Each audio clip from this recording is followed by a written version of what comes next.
Can I eat garlic bread while this is going on? I don't care anymore. Completely broken down.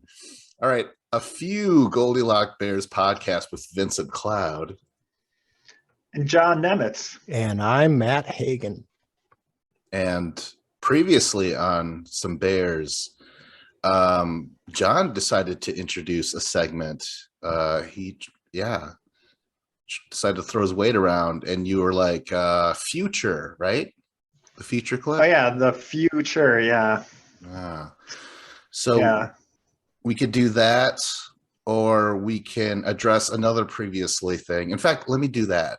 Okay, so previously, I have another previously too. Once you're done with yours. Okay, awesome. All right, sweet. Okay, so my previously is actually a repeat because I was kind of steamrolled over the last time. I was saying how Roger Waters with the anti-Semitic remarks, and I'm like, this makes sense. And then you guys were like, well, isn't it obvious? There's Nazi themes all over the place. And Matt's like, I was a child, and I knew that. What I was trying to say was that I thought it was satire of him, like, oh, if we're not careful, we could think we're Nazis, shit like that. But if it's just like, oh, I really do, I really am a fascist. I really hate the Jewish people and shit like that. Then it changes the album completely. I don't want to celebrate this fucking thing, Okay, yeah. So to be clear, I also thought it was a satire. Like I said that there was like the Nazi themes in it. I thought it was like basically like anti that. Like I didn't think they were, like celebrating fascism or anything. But like, I don't know, I guess. It's like a war movie glorifying war, I just think. Oh, I'm sorry. I'm eating garlic bread while I'm doing this, so very formal. The hell was I going to say now? Oh, I remember. So I really have to listen to this album again, and I think maybe we all do. But you seem to be really hung up on this, Vince, which I love. I would really love to dive into this, but yeah, I think the themes are evident, and I know you picked up on the themes, but in every satire, there's definitely a kernel of truth. So I think it's probably one of those things where he's very interested in the topic and he's very interested in these themes, and he just kind of plays it off as maybe satirical and so on and so forth. But he's probably for real a piece of shit. Well, I knew he was shitty way back when. Like, I think way back when. But plus, he was like saying some other shit, like Ukraine had it coming and stuff like that. But I'm just saying, like, now I don't want to rewatch. I don't want to re-listen to The Wall, even though it has Young Lust, which I fucking love, on it, and Comfortably Numb and Mother. There's good songs on it, but it just makes me feel so much different that I and other people have celebrated this work for so long, where I think the majority of people thought it was satire. It's really fucked up. It's so much worse. It's like finding out about Woody Allen and Marlon Brando, like Love of My Life being so fucking gross. Oh, that's interesting. That's a teaser for topics for me in the future, both of those. But I don't think you have to stop listening to the music just because you turned off now. Just maybe you have a whole new perspective on it, but you don't have to celebrate it. But if it's interesting to you, it's fascinating to you, go for it. How about I listen to the music while goose stepping? Would that be acceptable? I mean, it's got the perfect beat for that. So yeah. All right. So what was your previously on, John? My fuel up was that I watched the movie X. I was able to rent a copy of that DVD from the local library, and I enjoyed it a lot, but I think I liked Pearl more, I believe. And I could see how I was trying to think, like, would I have preferred to have watched them in the other order? But I don't know. Like it was interesting. Like seeing the house from both perspectives and stuff. I don't know if one way would have been better than the other. What do you think, Matt? Which order did you watch them in? I don't think it matters. I watched X first and then Pearl. But yeah, I mean, they really stand on their own. But X, just like I hadn't seen, well, to be honest with you, I've never seen a really good slasher before, even going back to Friday the 13th and Texas Chainsaw Massacre and all these. I'm not really into all those, but X just seemed like a really smart reinvention, and it was funny and kind of off-putting and creepy and awkward and just hit all those emotions well. But anybody else? X, Pearl, Vince, you don't watch movies anymore, so that's okay. Yeah. But I did. We'll see if we can find a. Yeah, we'll see if we can find a making of for you and get caught up. Yes. I have one quick. What are we calling this segment? Futures. Previous bears. I don't know. Old bears. Grumpy bears. Well, I listened to Lil Wayne. What's the freaking album called? Carter 3. Carter 3. Yeah, and Carter 3. So there's like 6 Carter albums, but I took the dogs for a walk. I decided to give it a listen, and I really hadn't listened to rap music. I mean, I haven't really delved into rap music at all in like 15 plus years. So I didn't know what to expect, and I was pleasantly surprised with the variety of songs and his flow, as Vince likes to say. Yeah, it really caught me off guard. There's a lot of interesting elements to it. There's piano, there's guitar, there's a lot of string instruments. I don't know if it's violins or whatever, but there's a lot going on. I was pleasantly surprised, and it's pretty clear, some of the songs, which songs are supposed to be the bangers, which ones are supposed to be the club songs, which ones are the thug songs, and there's a lot of variety. One song I jotted down that actually made me laugh out loud was I got it here somewhere. Give me just 1 second. It's called Let the Beat Build. I don't know if that rings a bell for you, Vince. Yeah. But that song made me laugh out loud. It's just a very strange song. But I liked it. I enjoyed it. It's not going to turn me on to rap music, but I liked it. They wouldn't want you, Matt. They wouldn't want you. I can accept that. All right, so let's get into the present or the future. Do we want to address that? What the future was? You guys want to guess? I mean, if Matt hadn't already done pumpkin pie, I would have thought it was that. Some other type of pie. I don't know what you put it in besides pie crust. What do you think, Matt? Yeah. In a tube sock and masturbate into it. Oh, yeah. I don't know how I missed the more obvious choice. Well, and why is he indifferent to that?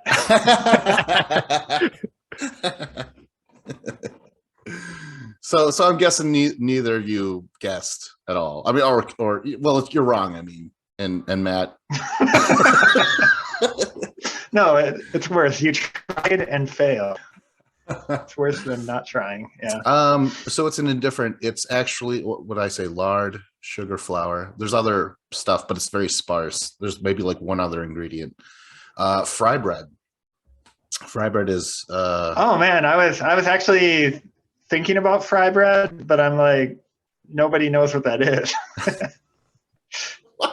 And like the only time I've come into contact with it was in your house. So I was like, no, that's way too specific.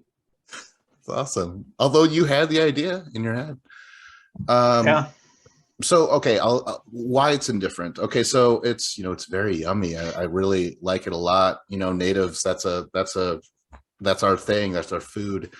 And, your parents say like, make sure your woman knows how to make fry bread and shit like that. Like that's the thing they always say. If she doesn't know how to make fry bread, don't marry your son and shit like that, right? Which totally wipes out all the white women in the world and and all that other stuff. But at the same time, it's very bad for you. It's high in calories and shit like that. It contributes to a lot of the deaths of Native Americans with diabetes. It's like 60%, something like that. And where it comes from is when we were, settled onto other patches of lands that were worth shit. You couldn't farm there. The white government was like, "Here, take this shit. I don't know. It's random." And we were like, "Oh shit, we made Frybread and we survived." But now years later, it's killing us still. So I don't know. And some Native Americans, they don't care for Frybread. They're like, "No, this is a fucking symbol of colon cancer." Nice save. That was great. So yeah, that's an indifferent to me. It's a love and hate sort of thing. Any of you guys ever try Frybread outside of my house? No, not outside of your house, but I thought it was delicious when I had it. But yeah, I only ever had it the one time, and I feel like even back then you were kind of ambivalent about it.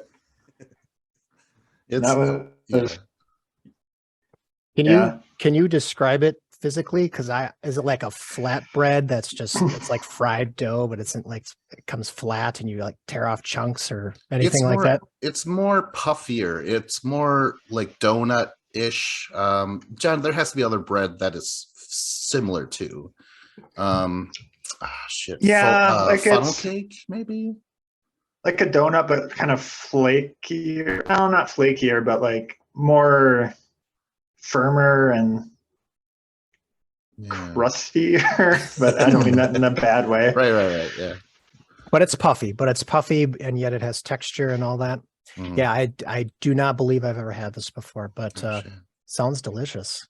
One in my belly. But yeah, it's a real thing. Okay, so who's got? Well, hang on. I just so you had this whole backstory, which I had never heard that backstory before.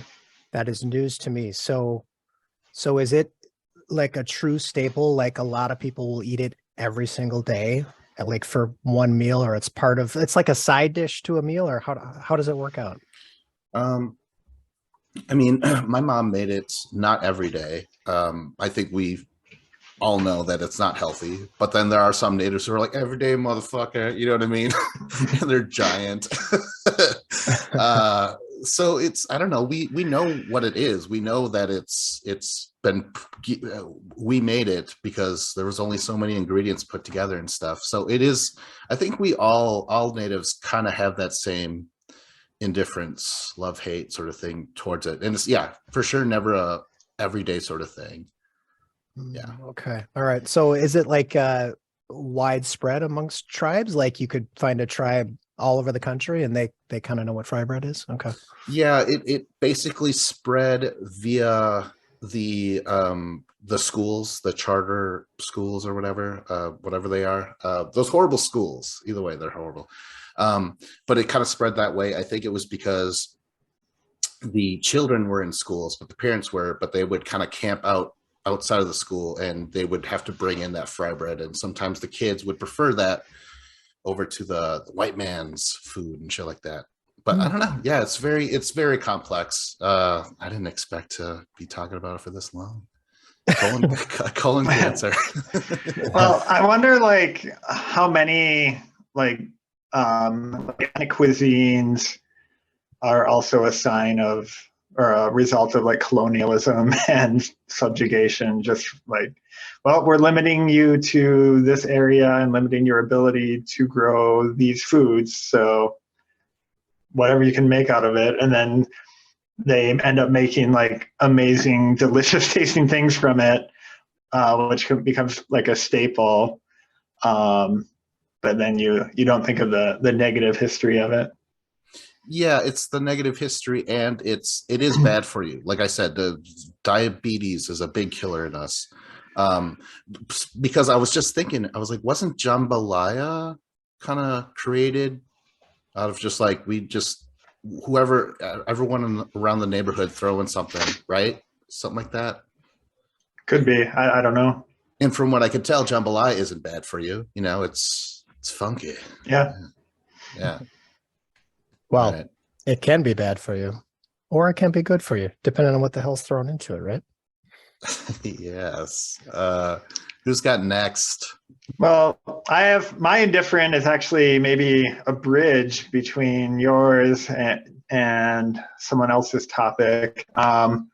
I should have remembered your future hint when I was thinking of mine. But anyway, my indifferent is like Christmas cookies or like Christmas treats and that kind of stuff. As in like, like no denying that a lot of them are delicious, but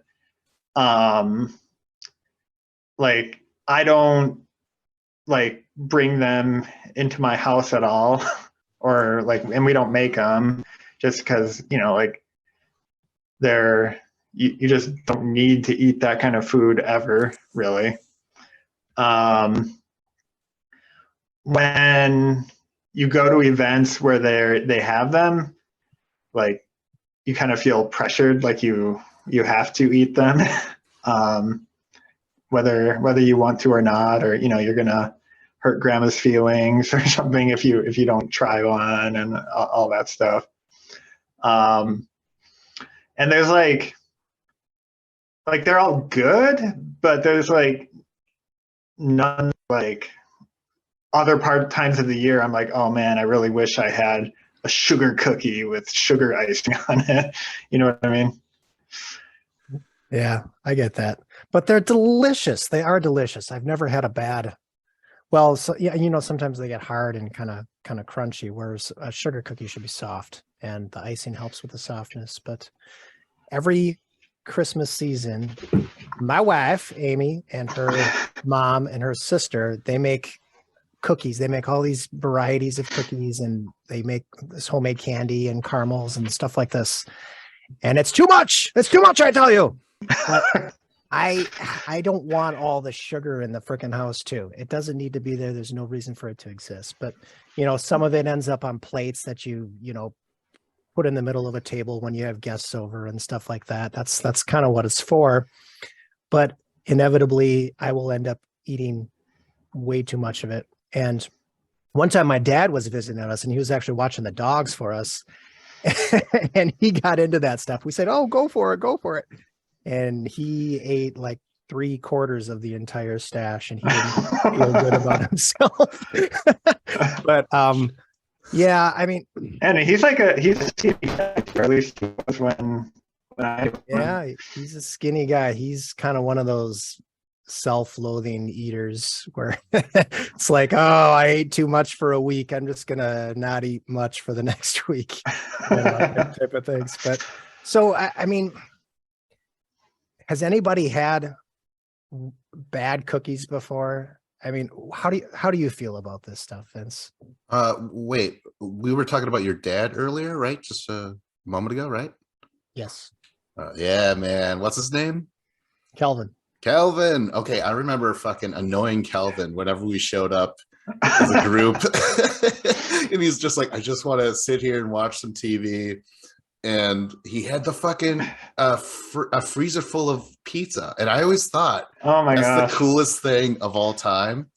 And it still is, but it's also very real for me, where I'm like, oh my God, this is all I have. Not so cool now, is it?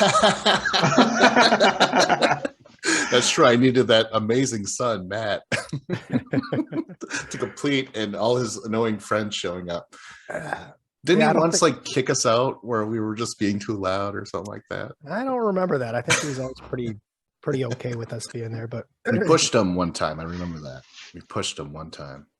Yeah. Well, he lived in a tiny little upstairs duplex, and he's still living in that duplex, by the way. Oh, that's awesome.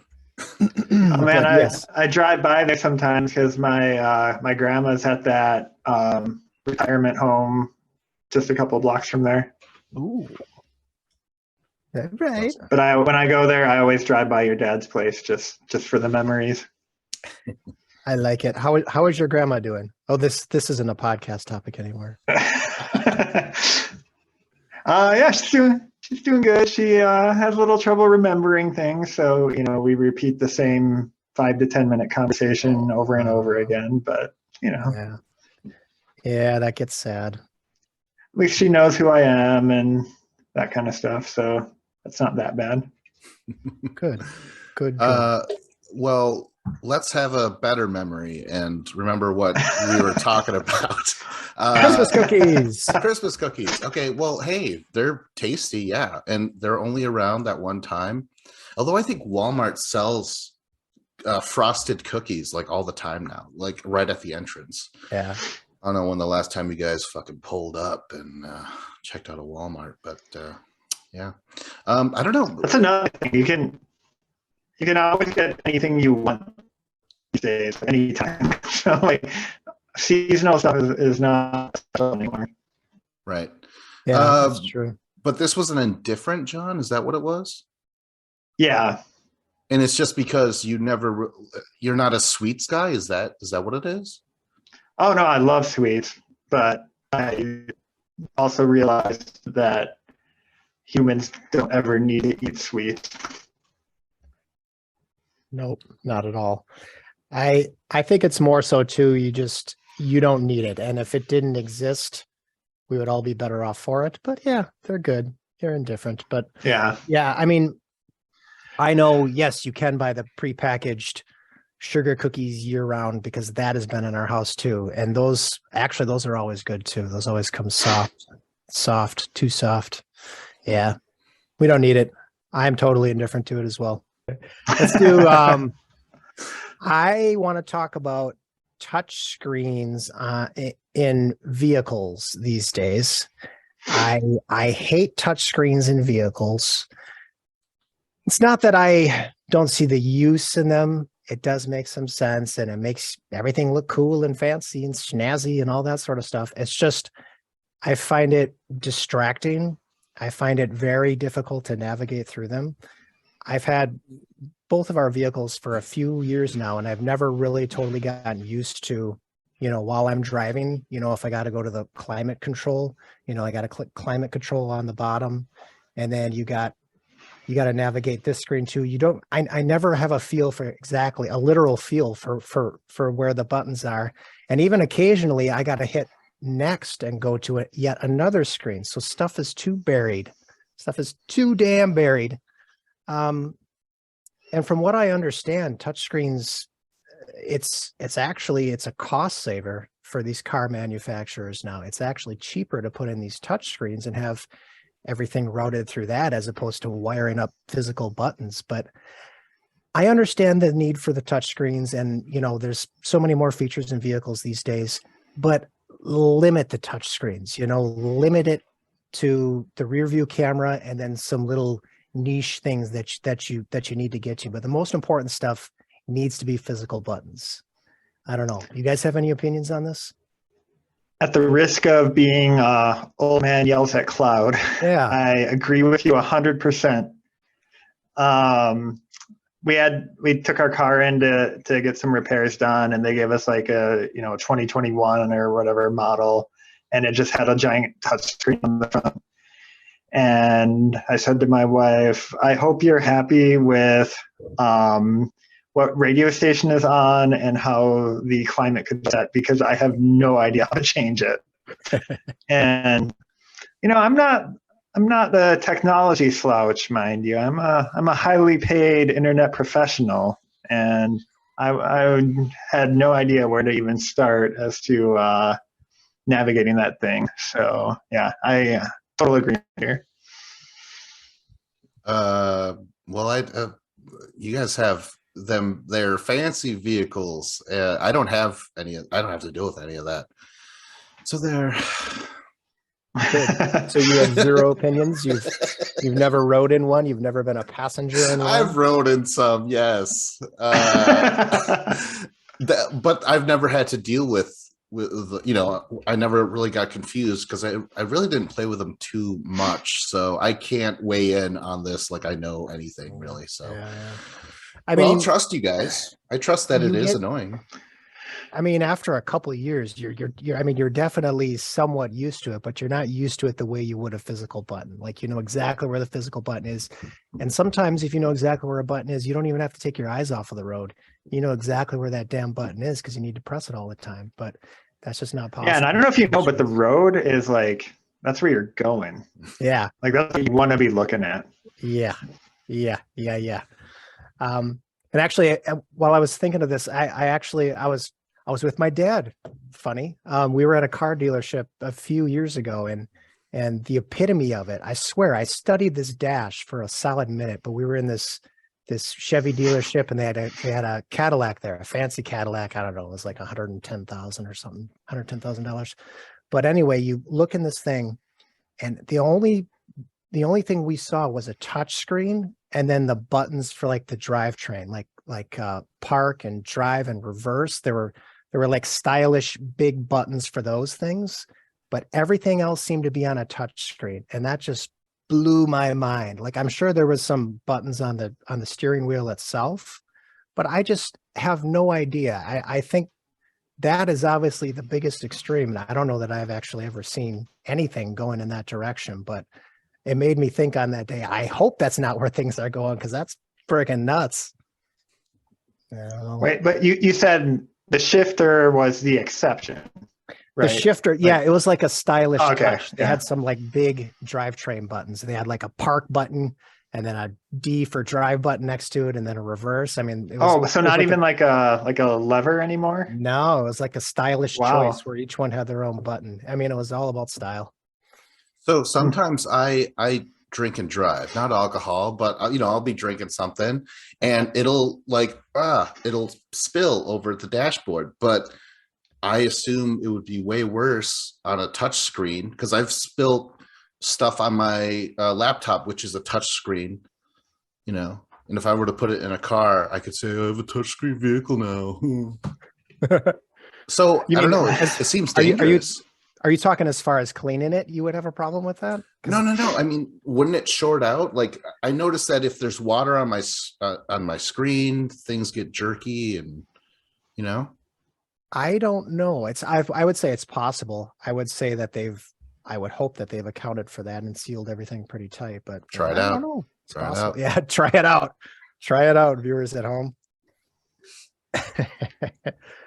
Now, Matt, you mentioned your dad before. Let's dive into that. Well, actually, that's funny, because Vince just talked about he likes to drink and drive, not drink and drive, but drink and drive. So I have this memory of my dad driving, and he's, sipping on his Diet Coke or whatever the hell it was. And, I'm like 7 or 8 years old.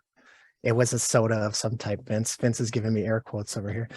It was a soda of some type, but you see these commercials, don't drink and drive. And that was a big campaign back then. It's probably going on now, but anyway, I go to my dad. No, "Hey, now Dad." they're actually cool with it.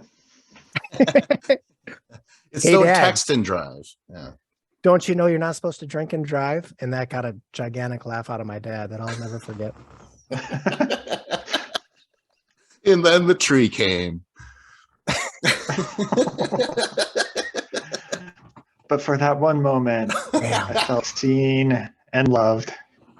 I remember hugging his unconscious body after the crash. His severed leg. Well, I'm going to jump in next. Oh shit, we haven't decided about the love. Whatever. This is where it gets decided. No, We're I'll about to see avoid it that. happen. I'll just talk about my love, guys. So I love impersonations. I've noticed that if I tune into a performance, it could be a musician, and maybe I don't like that sort of music. It could be a comedian, but maybe he's funny, but not my type of funny. It could be a magician, but I'm like, you're making a fool out of me. You know what I mean? Like I do get kind of like defensive and stuff when it comes to magic. But impersonations, though. You fool me. I came here to be in control of what's happening in front of me. Well, don't you feel that way about magicians? Have you ever seen one? Yes, I went to Shinland this last year. We were in Vegas for a conference, and one of my coworkers was like super excited to go see him. So I was like, yeah, I'll go. And I'm not big into magic, so like everything was equally astonishing to me. I'm like, I don't know how he did that. I don't know how he did that either. And like, so I'm sure like some of the stuff was just like, oh yeah, any magician can do that. And some of it was like, whoa, I've never seen anything like that in my life. But like to me, it was just all like, whoa, I've never seen anything like that in my life. So wait, I'm confused. Is magicians your love, Vince, or what are we No. doing?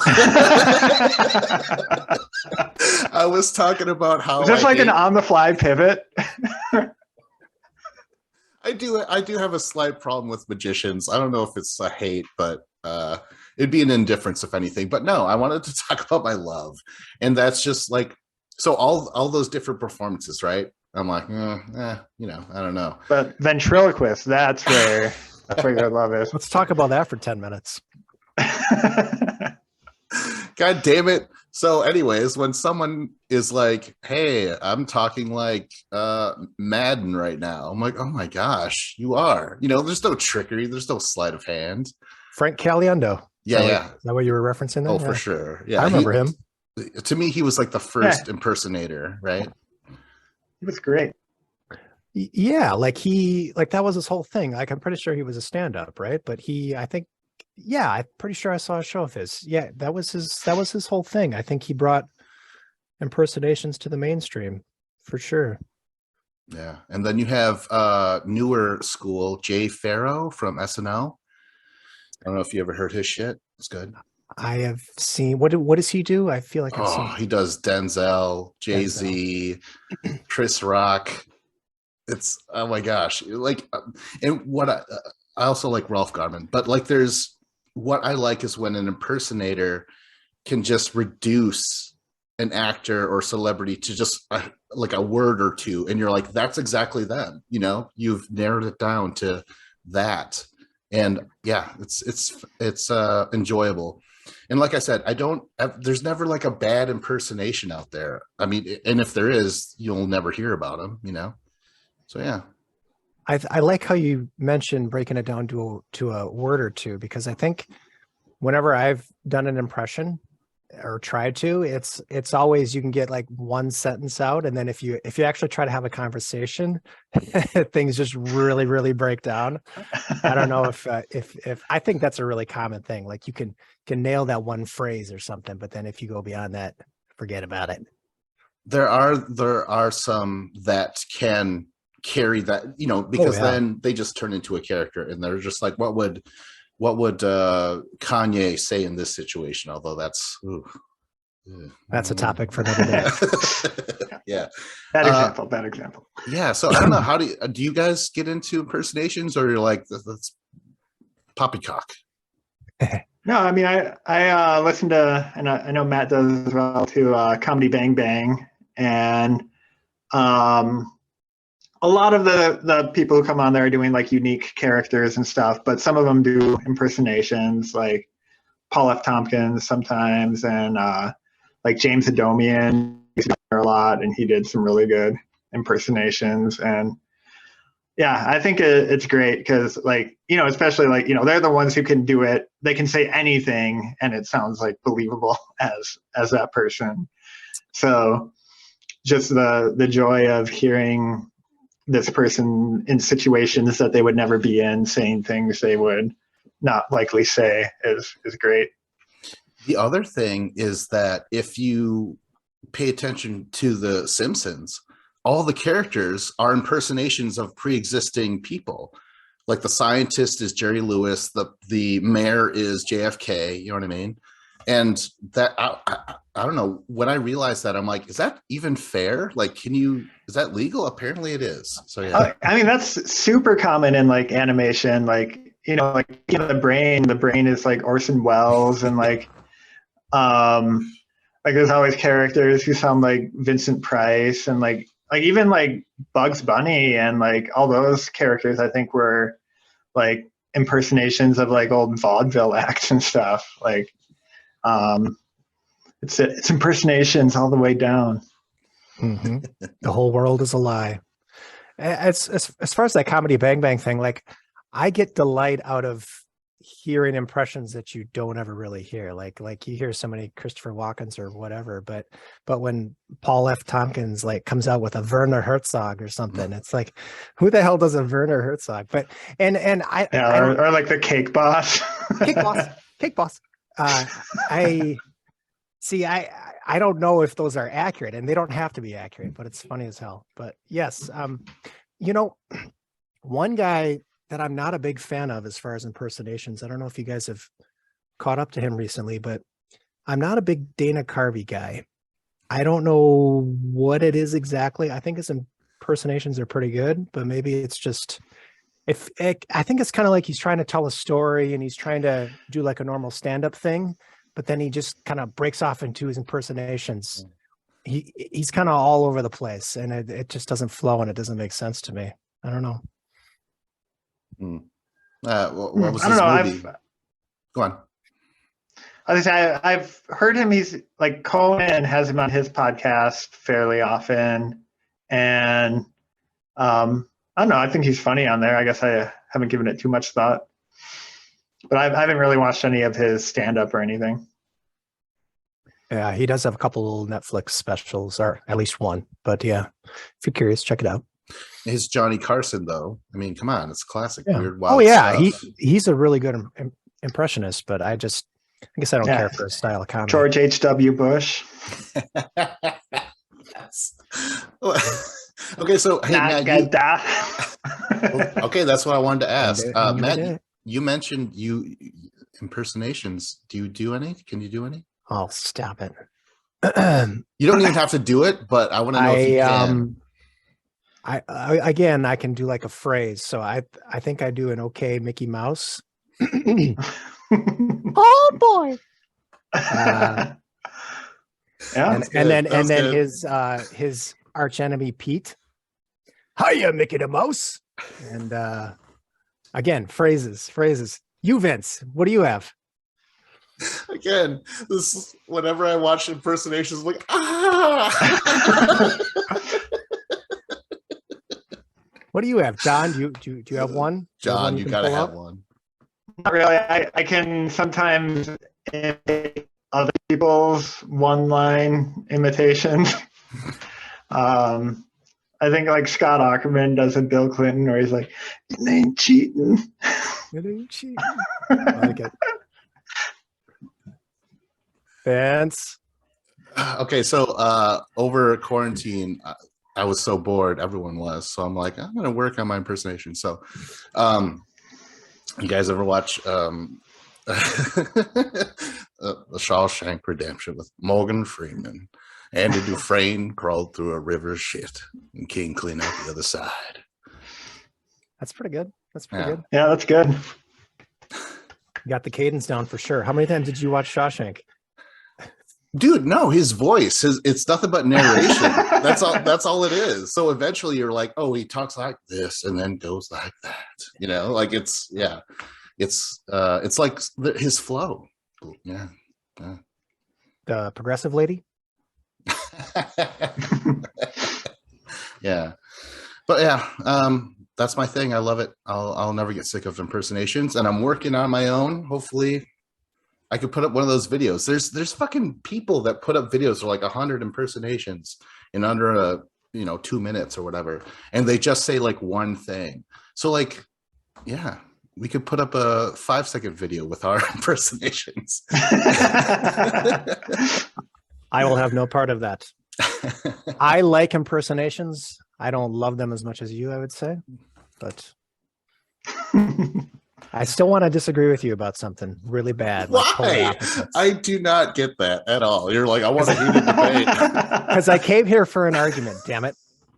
Trust me, I've had podcasts where we were like yelling at each other. I'm like, oh, I got to edit that out. That was bad.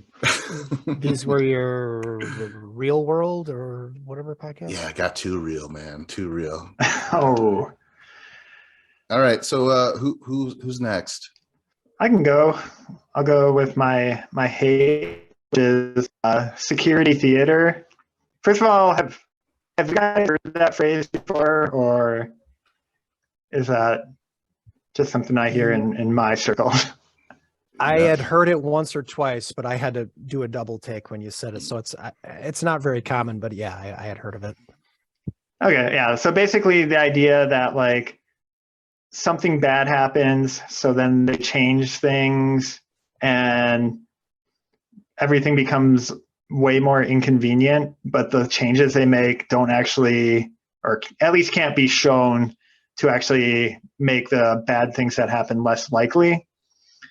So, you're just kind of stuck then for the rest of time doing this annoying thing, even though it's not really changing the likelihood of whatever they're trying to protect against. So, like TSA at the airport is a big example. Like you have to like take your shoes off and like put your liquids in a bag, and you can't have more than 3 ounces and all this stuff. And like how they came to those conclusions that this is what we need to be doing to make flight safer.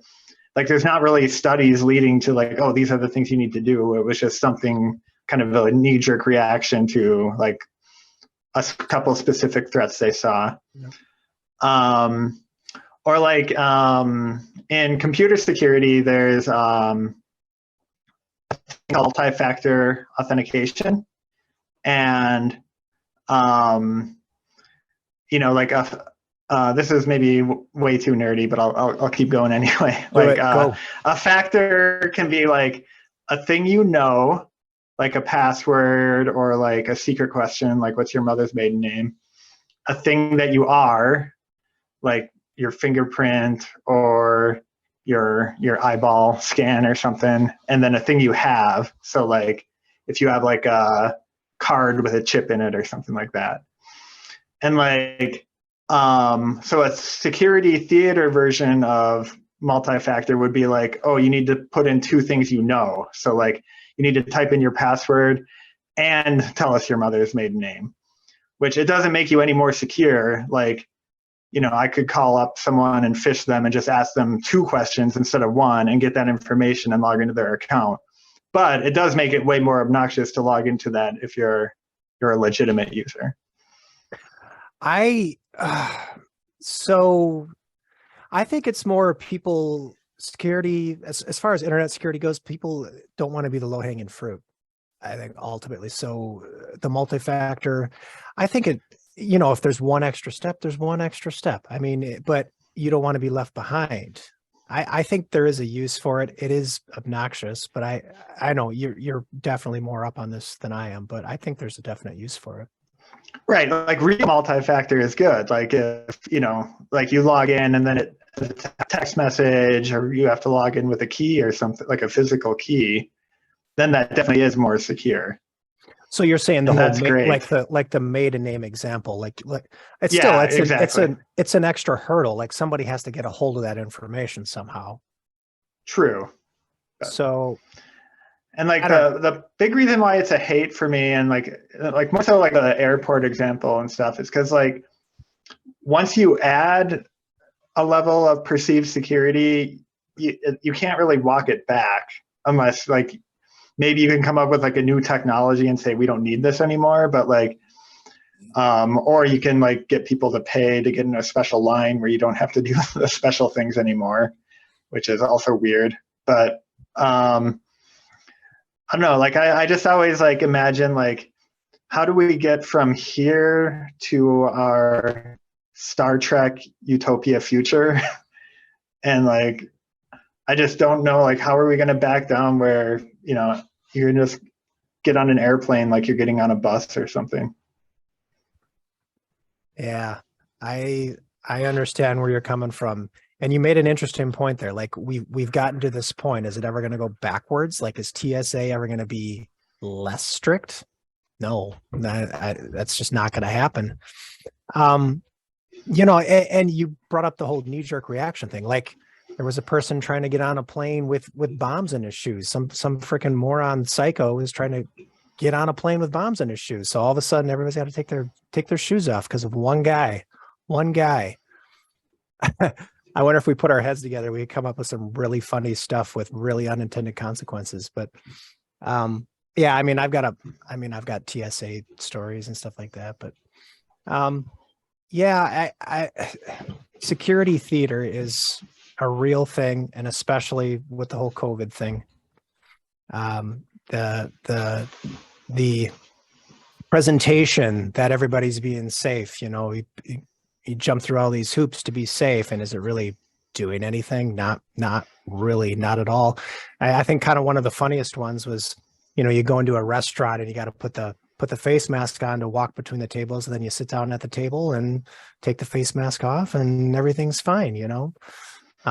Yeah, we always made the joke that, oh yeah, the food must, or like your drink must emanate a vapor that like serves as a shield in front of your face that can't, the virus can't get through. Yep. The only explanation. Yeah, I'm fairly indifferent to all this stuff. Like, I understand what the intention of all this is, but are people making dumb decisions and wrong decisions? Yes, for sure. And it is hard to walk this stuff back. I don't know. What do you think, Vince? Well, when you said security theater, I was like, God damn it, that's a cool ass fucking band name, man. We're security theater. Dream theater, but security theater. But it also made me think, like, you mean like when we had tornado drills in school, or like, you know, where like, what was it? We had to get in the hall and just like put our hand over our necks and crouch, something like that, right? For a tornado. But then it made me think of like how fucking heartbreaking it was. I worked at this high school for a semester. I was a special education teacher assistant, and they fucking have gun shootout drills now. And it's so fucking sad. It is. And you know, as often as they do other things, you got to make sure it's like 2 to 3 times a semester, something like that, you know? And it's just like, well, get in the closet. Well, get in the closet. The teacher will haul this giant drawer in front of the door, and that's it. That's all we can do. That's all we have, you know? Fucking horrifying. Yeah, that's all I had to say about that. That's another... Go ahead. Yeah. It just like reminds me of like another sad example with like having like, oh, let's just have security guards at schools. And they found that, you know, security guards want to nope out of there just as much as any students would, and aren't actually ending the situation. Yeah. Oh boy. This is gonna start talking about school shootings, but we're not. I don't want to do that. But yeah, I'm not in the mood really. You Vince, aren't in the mood. You brought up an interesting point. The tornado drill, the whatever drill that they do in school, the fire drill. Like, this is safety preparedness, and this makes sense. This is stuff that makes sense. And you can talk about OSHA and OSHA guidelines and stuff like that. Like a lot of OSHA guidelines make a heck of a lot of sense. Does OSHA go too far? Yeah. I'm sure OSHA goes too far on a lot of things, but certain bare minimum stuff is there for a reason. And when things go too far, things go too far. But I wanted to, on that whole school shooter drill thing, like, apparently there's a part of that too, where my kids, like, I kind of learn about that. I have kids in school. So whenever they do these drills too, they you know, if somebody gives them the okay sign that you can leave the classroom, so you leave the classroom and you go out this back door. And actually at my kids' school, they have this whole trail that kind of goes off to this whole other building, like 2 blocks down the street. So actually there's a whole escape route that they've built into it as well, which is kind of fascinating. But sad. Yes. I wonder if they try to sugarcoat it for like the 1st and 2nd graders. Like, like, we don't call it the school shooter drill. We call it the muffin fun time hour. I don't know. I can't think of what you would call it, but you're off the council, Matt. We are not calling it that. Yeah, because actually it's going to be people pulling up to the school with their muffin fun time vans, and I don't Uh, know. oh my God, kids! It's Bran. Run, run! I think we horrible. should say where we are at the. I am indifferent to this. I don't even remember what it was. Oh, security theater. You hated it. Yeah, I haven't experienced enough like you have, but I will say, sure, I hate it. Yeah, I'll jump on. Nice. Okay, so Great. Who's next? I can go. I'm next in the order here. I'm already forgetting what my topics are. There, I got it written down. What a coincidence. My indifference. Okay, this week there was a breakthrough in fusion technology. Now, I don't know a lot about fusion technology, but can humanity be saved? Let's say it ain't so, Matt. Can humanity be saved? Does anybody have any thoughts on this? Has anybody done any reading on this?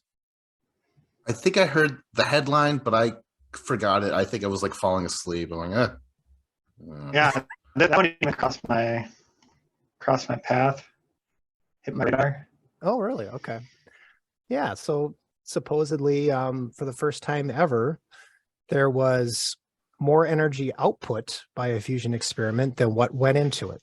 So, as the years pass, the decades pass, well, I think there's a lot of people hoping we were going to hit this point back in the 80s or 90s or something like that. But as we've kind of hit this point where it seems like it's full steam ahead with fusion technologies. So, again, I don't know a whole lot about this, but I was hoping somebody else could speak up on it. Well, if it wasn't an indifference, I might have known about it and looked into it. Yeah, it's just it's a long way off, but there's this seems like this might be a road forward for potentially saving our planet, or as far as humanity goes on this planet. So see, I like the planet, save the planet, but if you're gonna also save humanity, no. So just a tangent off of this, like, what are your thoughts on use of the traditional fission nuclear technology for creating power versus alternatives? I am all for nuclear. I mean, I think you had the Chernobyl incident and whatever else. People are afraid of that stuff, and you've got the waste, and you got to deal with the waste in some way. But how the world went backwards from nuclear energy, I don't know where that came from or where that started, but somehow people got afraid of it, and it's kind of sad because that's where we should be going. Because it's going to be a combination of so many different things that's going to potentially save humanity, or save half of humanity, Vince. Yeah. And yes, nuclear absolutely should be one of those things. And it's pretty sad, the state of nuclear right now, because nuclear should be the number one thing going on for us right now, and it's not. I don't know. What do you think? I agree. Wait, is that how you pronounce it? It's nuclear, not nuclear. Nuclear. It's nuclear. Who said? Was that George Bush? George W? There was a whole controversy, I think. Yeah, I mean, a lot of people say nuclear. Okay. But it's this goes back to my past topic of should we actually pronounce words the way they're spelled? In which case it would be nuclear, because it has to do with the nucleus of like a cell or whatever. Or not a cell, atom, I mean. Mm-hmm. I just seem to remember back when George W. Bush was president, that was, a topic on late night TV, was how he pronounced nuclear, with his Texas accent. So that's what made me think of that. Impersonation. Oh my God. That was almost an impersonation. Yeah, I can't. Fusion. I haven't looked into too much. I just know, if anything, in the movie The Saint, it was all about fusion, and also with the movie Chain Reaction with Keanu Reeves. See, that's as far as I go. I'll just reference a movie, and then hopefully we can move on. All of your knowledge comes from movies. I love it, Vince. This is great. I never saw either of those movies, so they're both involving like nuclear power plants or nuclear bombs or what? Yes. Both, all of them. All of the above. All right, moving on. Yeah, we can move on. Oh shit! Is it time for me to decide on a hate? Yeah, Sure I is. saved her for you because I wanted to make you decide. Okay, let me just say this, audience listeners. I had two options. I could either complain about. Whoa, wait. Aren't you going to save the other one for the future? Oh shit! Well, now I wanted to let the people know because it was a joke. Basically, they don't want me to talk about white privilege, so I'm going to talk about my. Wait a minute.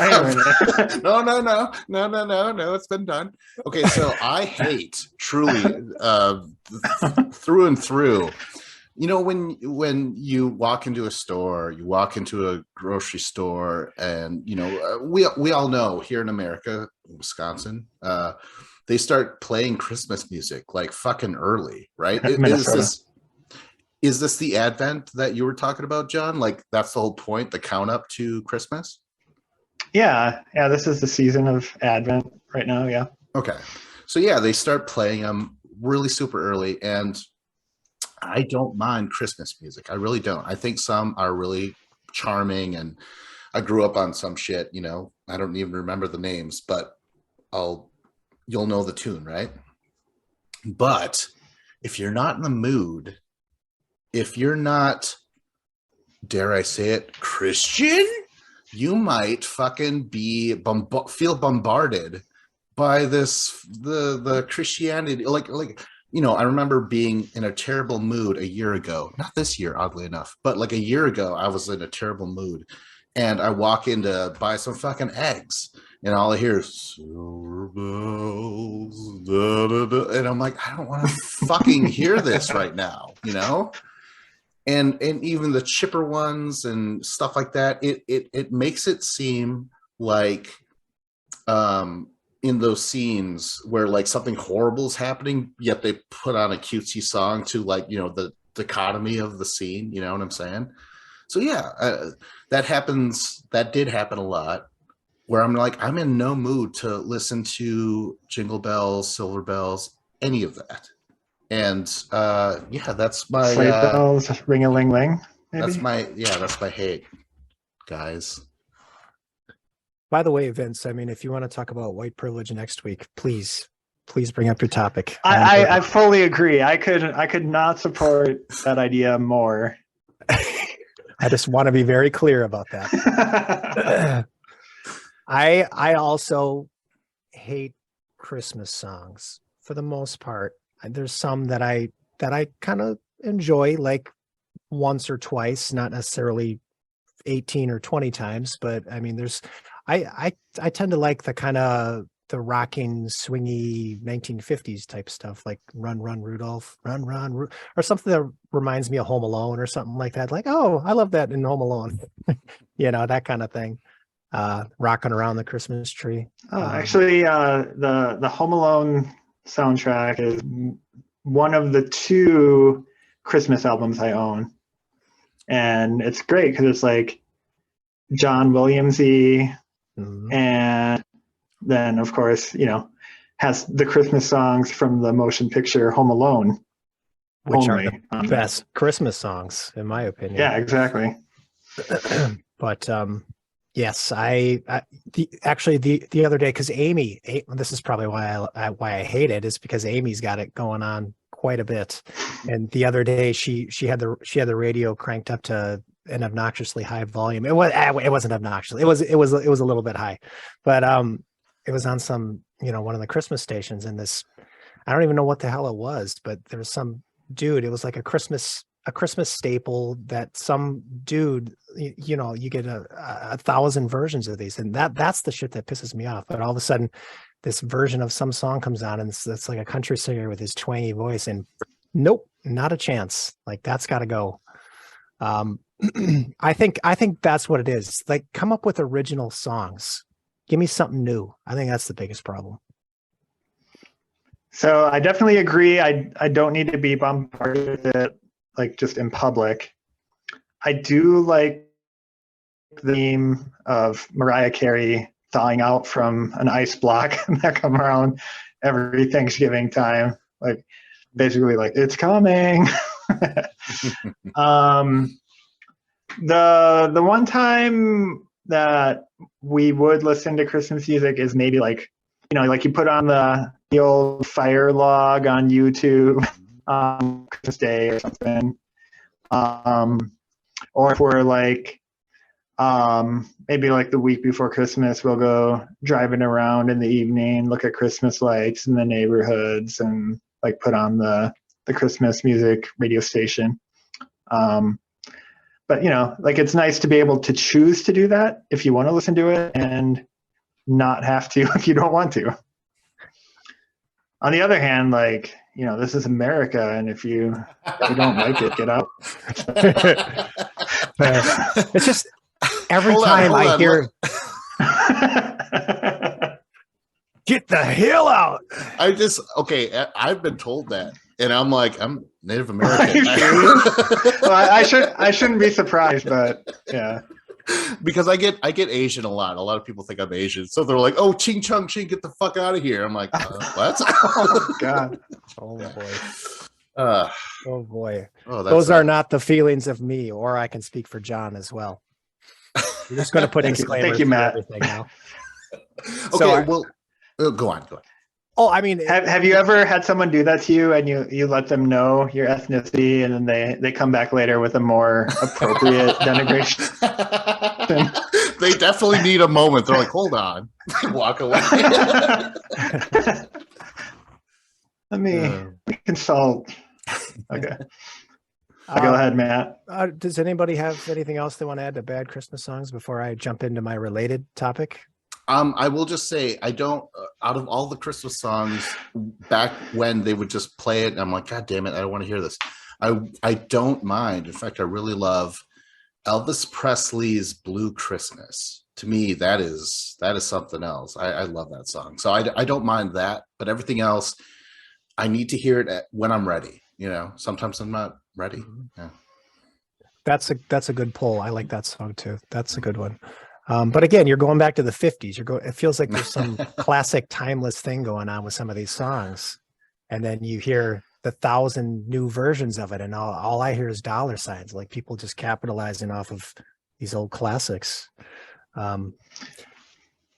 Just to add some, childhood trauma into it. As we discussed, I grew up very Christian and went to the Lutheran school, and every year we would have to learn, like, instead of like morning classes for like a month, we would be like, oh, we better learn this Christmas program to do a performance of at church on Christmas Eve. And we had to learn like all these songs and like these recitations and all these Bible verses and stuff. And then like early morning on Christmas Eve, you had to go to church and recite it for everybody. And then again in the evening that day, you had to do it. So do you have nightmares of such things? Does it still haunt your nightmares? No, not necessarily, but it definitely makes me not like a lot of Christmas songs because of that. Like when I hear the songs, it brings me back to that. Well, I'm going to jump into my related topic. So we just talked about Christmas music that we hate. I want to talk about Christmas music that we love. And I think I love it. I know John loves it. Vince, I think you probably love it too. But and this is why I wanted John is putting up his John, say something so you can say something with the record up. Yeah, I've got this this thing here. The Vandals Oi to the World. Now, this is why I wanted Vince to talk about music that he hates so I could piggyback off of it, because it makes sense. I didn't want to delay on this and do this next week, but John introduced me to the Vandals, so I was kind of waiting. Maybe John was going to jump in with this, but then, this is an album full of original music, and I've looked this up. There really aren't any other bands or maybe anybody out there that's really put out an album full of original music. Like, there's original songs here and there, but there's no entire album of original music. Well, there's like one or two kind of songs, but that are not original. But This is like the Vandals are the pop punk band that never made it big. They're like the greatest to me pop punk band that never made it big because they're catchy and they're funny as hell. And I mean, you could talk about, some of their classic albums like Hitler Bad, Vandals Good, and Internet Dating Super Studs. Like these should have been the pinnacle of pop punk, and it just Agreed. never happened. Yeah. Never happened. Talking like late 90s, early 2000s. I forget when Hitler Bad came out. That was probably like 2000. But anyway, the Vandals Oi to the World is a fantastic album of original Christmas punk stuff, and it's got some variety to it, but somehow they captured that Christmassy feel and that Christmassy sound with, I don't know if it's that bell or something. They got some sort of bell thing going on through a lot of their songs, and it's that kind of like reindeer, that jingly jangly bell thing going on, and it captures things perfectly. And they put that throughout the whole damn thing. Like they knew they nailed that Christmas vibe with that sound. But I mean, it's got, if you've never heard this album, it's got such classics as A Gun for Christmas, Grandpa's Last Christmas, Thanks for Nothing, Christmas Time for My Penis, My First Christmas as a Woman, and the slow, somber Hang Myself from the Tree. Fucking awesome. Love that song. And there's even an overture in this album too, bringing not all of them, but most of the melodies together. And I think the overture is fantastic. But I wanted to bring this up because I really, really, really, really wanted to talk about this album because it is something that I listen to at least once every Christmas season. Somebody else can talk. Go ahead. Yeah, I'm with you 100% there. Obviously, listen to it even when it's not Christmas on a semi-regular basis. Just a lot of great tracks on there. I really also liked no, I think I gave it the shout out, but Grandpa's Last Christmas and Hang Myself from the Tree. Hang Myself from the Tree, I was humming that like for hours afterwards. Like it stuck with me. And yeah, the production is so good. Like and this is 95, right? So this is before they came out with those albums you said should have pushed them over the edge. Correct. Yes. Yeah. Yes. Yeah, I think to me, like they hit this special groove that nobody else could touch. I just don't know, like they have such great chemistry and such a great sense of humor. Like everything is so damn funny if you're really breaking it down. Had you actually listened to this album before I mentioned it, Vince? No. Like, is this okay? You had heard it before? Yeah, I did. I did it for the research, and but then again, you guys basically were the only ones providing me with punk music back in high school. So I was kind of familiar a little bit with the idea of it. So yeah. Mm-hmm. How did you stumble upon the Vandals, John? Do you have any recollection or is it just kind of one of those things? You're just into punk and you just progress to the next band and the next band? And... Just one of those things. I don't even know. I'm sure like internet list or something like that in the early internet. I don't know. Honestly, you don't remember. GeoCities, man. That's where it was at. Probably. I didn't even own a computer then, but I get that reference. Glad I got you, Vince. So yes, if you want something different this Christmas season, the Vandals Oi to the World. Find it, listen to it. It's gold. Humor. That is the biggest thing that stood out. The humor. It's kind of like Lil Wayne. Like he had some comedic parts, and I'm like, oh, that I don't know, that helps. Humor above all else, above impersonations. Who gives a fuck if they're talking like Meryl Streep when she's like, oh my god, I had to do Sophie's Choice. If you're doing Meryl Streep telling a joke, that's how you get me. There you go. Yeah, and like humor in punk music in general, like I just remember like when I was younger, like just being turned off to metal because of how seriously it seemed like the metal bands and artists took themselves, whereas like a lot of the punk music was always like tongue in cheek and joking about things and joking about themselves, and I don't know, I just enjoyed that a lot more. Wow. And does anybody have a favorite lyric from Oi to the World that they can come up with?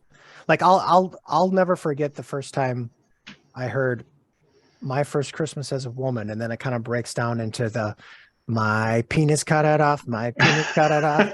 It's no use to me. Chop it off, chop it off.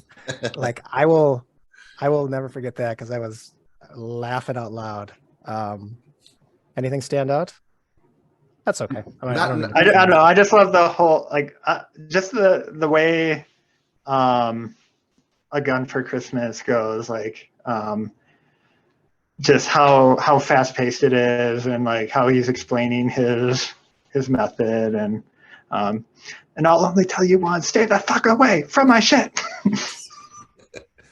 And the Grandpa's Last Christmas, I mean, that perfectly sums up, yeah, he's gonna die eventually, but you keep saying it, and he's horrible, and it's really well written. Yeah, Grandpa's shitty. He Yeah. hits me with his cane, and I don't want to visit Grandpa. And it might be his last Christmas because soon he might be dead. He always leaves his denture on this plate. Who's next? I think I'm spent. Are we down to one? Done. Yeah. So all I've got left is that I love the idea of conceptual constraints, and maybe that sounds kind of weird, but like I feel like if I'm wide open to do anything, that I just do nothing because like I don't even know what to choose or where to start. So I love it when there's like a list to follow, and I feel like Matt, you can relate to this, being you were saying you were going through a lot of like artist discographies alphabetically or chronologically, and like choosing the artist alphabetically, and like I like that kind of stuff, like watching a director's entire filmography so you don't have to think about what you want to watch next. There's this book series that I only started because there's like 40 some books in it, and I was like, oh, now I have to never think about what to read next for a while because there's just another one of these. And like yeah, sometimes you're gonna like get on a topic or something, and maybe this isn't the best book out of all the books I could have read, but it's certainly better than just reading nothing. And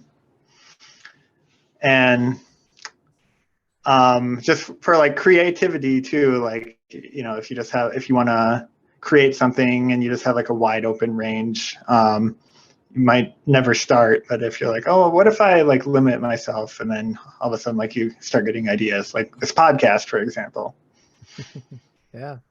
Well, I think, you talk about creativity. I think it's been proven, like just talk about movies or something like that. Well, I haven't talked about movies this whole episode. I'm proud of myself for that, but Let's end that now. Movie references. So you always talk about you always hear about how a director is better when they have their limitations. When they have the small budget, you got to be creative. You have actual problems that you have to solve instead of just coasting on your gigantic budget. I'm kind of drawing blanks on specific examples, but I mean, there's plenty out there of, the Christopher Nolans or the David Lynches of the world who are at their best when they have a limited, constrained budget. And I don't even think you can dispute that. I mean, you can go back to Francis Ford Coppola back in the 70s, or Brian De Palma back in the 70s. Like these guys, when they were independent rogue filmmakers, they were at their best constrained. You give them a blank check and just something doesn't add up. I generally agree with you, John. If there's no glimmer of a roadmap for me, like I do find it hard to get the motivation to, or not necessarily motivation, but just where do you start? Like somebody give me some glimmer of something that I can latch onto and move forward from there.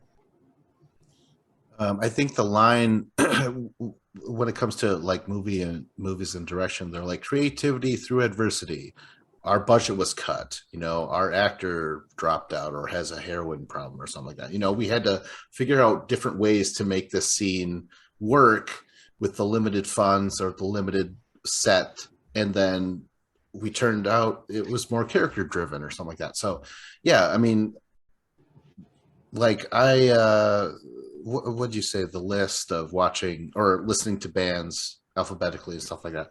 Yeah, I do that a lot. In fact, I don't have them around. In fact, I have an alphabet right here. Yeah. But trust me that there's a shitload of notebooks in my apartment, and I'm constantly trying to categorize and columnize things just to keep my mind fresh. I don't know. Things that never will ever fucking matter. But I do that all the time. You should crack open one of those notebooks and read us the first page. I'm curious. This one? Do it. Oh, Like no. does any? It's just about the Few Goldilock Bears podcast. I have Simpler Times. Meta. I think that's my hatred. These are my haters right here. Simpler Times, Quentin Tarantino, Rob McElhenney, Seth MacFarlane, baseball, dancing, C-Lab, Frisky Dingo, and Archer. You don't have to give us your spoiler. Spoiler. Stop. I'll Spoilers. probably never use these. No, I think I dismissed all these. Oh, those are good? Are they good? Wow. Well, I mean, this guy has so many hates that he can just throw them around. Meanwhile, I'm like cramming all week to come up with a single hate for the next episode. Remember, go on. Oh, I just wanted some sort of idea, like what kind of stuff you'd be writing in a notebook. A lot of it is repeated stuff. I remember one time I threw away 12 notebooks just because they were taking up space, but I really have regretted it since then, because I'm like, I know that I could write the same thing over and over, but I'll come up with one little thing, and it's that little thing that you got to hang on to sometimes, So yeah, I've missed some information, but yeah. The one time where it says all work and no play makes Vince a dull man. Oh my God, no. Yeah, I was thinking The Shining as well when he was talking about the same thing over and over again. By the way. Well, it's not okay. Well, like for instance, I know that I'm trying to create the perfect Beatles album. Like if they didn't break up, what would that album be? So I take all their post Beatles work and I'm trying to create the perfect album. You know what I mean? Like Ooh. I'll do that for years and I still haven't cracked it. And same thing for a lot of shit. Yeah. But it's just to keep my mind going. Mm-hmm. Mm-hmm. But productivity, give yourself some obstacles, and that's just making it work. What do you think, John? Did we explore this topic the way you were hoping to go? Oh yeah. Oh, you didn't want a heated discussion where we're just fucking mad at each other and Matt's like off the project and I'm like, fuck this. I hate constraints. If I can't have everything 100% my way, I'm not doing it. I'm just surprised we haven't really gone opposite of each other at any point. Like none of us have really totally gone opposite of each other. Thought it would have happened by now. Well, just wait till you and white privilege, Matt. And... I think that's the end of the episode. Like, subscribe, comment. This was a few bears. What is it? A few Goldilock Bears podcast with Vincent Cloud. I still don't. John Nemeth. Still don't know the name of the title. I'm Matt Hagen.